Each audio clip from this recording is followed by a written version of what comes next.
I'm a mother, teacher, guide and a friend, and these are my life lessons.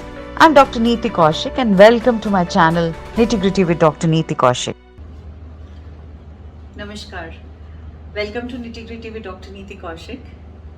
And amongst our continuation of mental health series, today's topic is going to be very, very important because I'm very sure a lot of us would be somehow or the other related to that. Which is it? That is the signs that may tell us that we are emotionally hurt. Now, there are a lot of signs which tell us that there is a reason that something is here inside which is troubling us, or something is troubling us here inside. So 5 such signs will tell you that you may or may not be. Strong chances are you may be emotionally hurt. And I'm also going to be talking about 5 ways through which we can work upon healing them. So first and foremost, let's start with the signs that we are emotionally hurt. First sign is flashbacks. Whenever we are sitting idle, we tend to get back into the flashbacks, and when we think about the flashback of somebody, a loved one leaving us, a family member going away, or any feeling of hurt which triggers you, that you start feeling anxious or you start feeling like crying, that is one sign that when often you're moving into flashback, there is a possibility that the emotions are running high inside you. Second important aspect is low self-esteem. Half the time we realize that somebody says something to us which hurts us. Sometimes, we are so hurt because of body image. Sometimes we are very hurt because of the kind of comments that come from other people, and we start feeling worthless about ourselves. We start gauging ourselves, or we start looking at ourselves from the eyes of the second person or the third person who has commented, and that brings our self-esteem really low. So if that is the case, again, you need to understand that, okay, my self-esteem is bad, and believe you me, all these things can be taken care of and can be rectified. There are very simple basic ways through which we can rectify them. Now, third important thing is if you have trouble controlling emotions.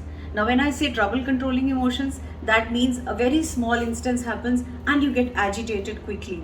If something doesn't go your way, you get agitated, or you start crying, or you start sulking, or you go into your shell and you stop talking to anybody and everybody. That's another sign that our emotions run high, up and down quickly, showing that yes, there is a problem there to be handled. The fourth important thing is when we are engaging in emotional eating, binge eating, and many a times I see so many of people going for emotional shopping. So binge eating, binge shopping, both of them are the signs, and then we don't know where to stop. We really, as if we start eating, we continue eating and we don't know where's the full stop.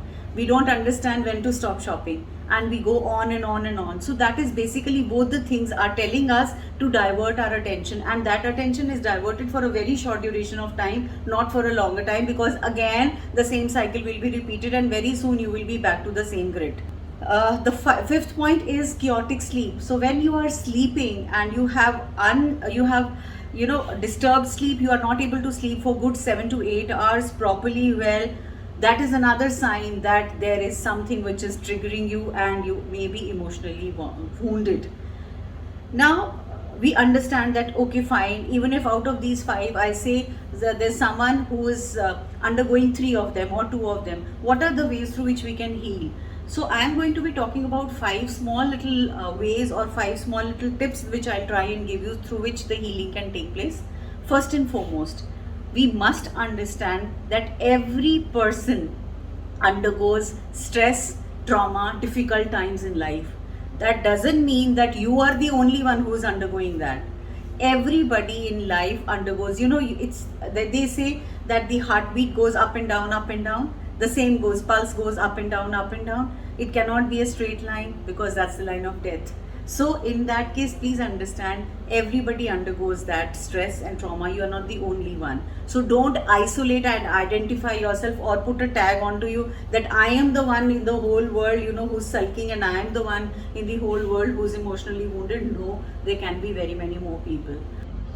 I was reading somewhere beautiful quote of Rumi, and he says, the wound is the place from where the light enters. Now this is so beautiful. just sit down and understand the meaning. Wound is the place through which the light enters. So when are you getting enlightened is the time when you get that wound. We have always evolved much higher than what we were whenever we have been wounded because of any rhyme or reason, right? So this you must remember. I always remember this. Another important thing is our mind is a lovely servant, but at the same time it is a very arrogant and a useless master. Because if you're going to hand over the keys of your own self to your mind is going to govern you the way it governs, right? So it is going to cook the kind of stories which you would not have even imagined. The biggest of the script writers or the story writers would be put on shame if in case tell your mind to create a story for yourself. I have often seen children doing the same. When we tell the smaller children in the school that, okay, can you narrate a story? So they will go on and on and on and on and on, and they will try to attract all the characters, like every member from the family, into that. But the same thing happens is when we realize that it's the mind which plays the games, it's the mind which cooks the story. Half the things are not even correct, half the things don't even exist there, and still we keep thinking about them.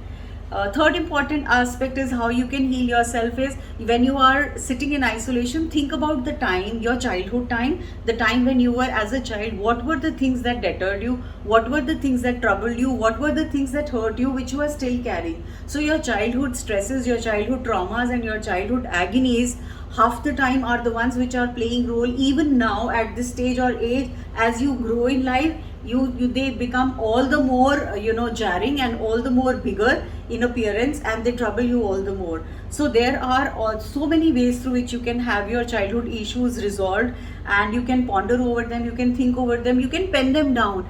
And simple facts, like my series is going on chakra healings, so you can understand and you can relate which chakra your childhood wound is relevant with which chakra. So accordingly you can start working on that particular chakra and heal. And there are so many healings which are there.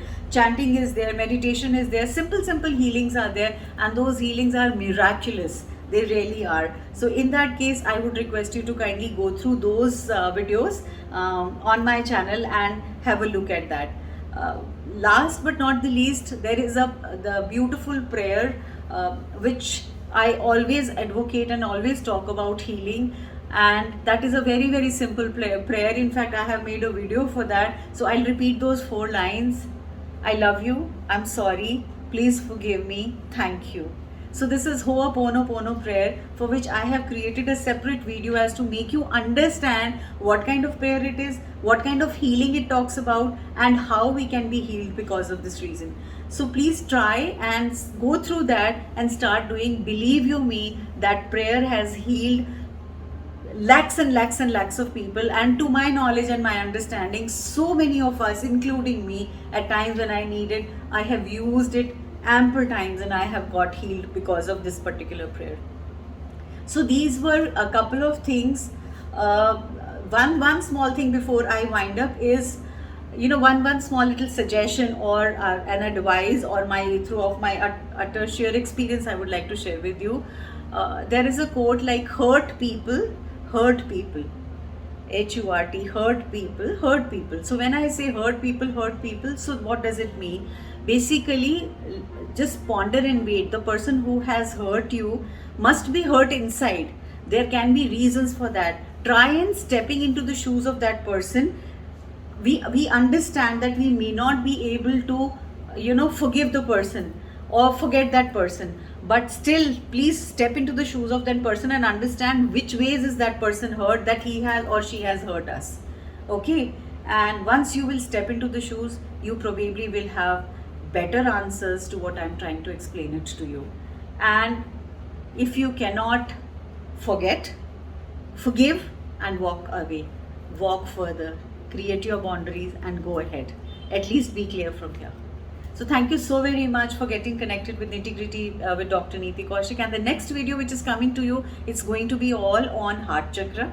And I also told you last time that that's the chakra which was to an extent blocked for me, and I have worked a lot on opening my heart chakra, and at the same time I'm still continuing working on opening my heart chakra. So it's going to be a beautiful video. It's going to be magical, and it's going to be because I have experienced it. So it is from the horse's mouth directly. Keep waiting and watching. That's going to be coming over the weekend. All the very best. Thank you so much. Stay blessed. God bless you.